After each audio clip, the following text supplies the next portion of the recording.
Wadokai Sumsel sedang mencari bibit karateka muda potensial di Sumatera Selatan.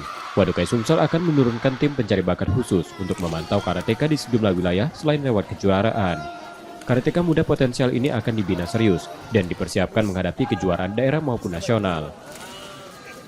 Bisa jadi setelah kami lihat secara real di lapangan melalui talent scouting kami bahwa nanti ada anak-anak yang memang kita persiapkan, nanti kita akan memberitahukan informasi kepada pelatihnya bahwa anak ini tolong disiapkan untuk berkompetisi pada tingkat O2SN.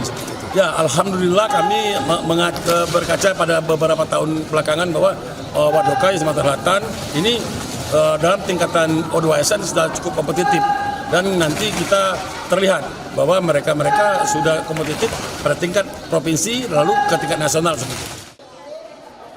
Selain itu, untuk mengukur kemampuan dan meningkatkan kualitas karatekanya, Wadokai Sumsel rutin menggelar ujian kenaikan sabuk setiap 6 bulan. Nur Muhammad, Kompas TV, Palembang, Sumatera Selatan.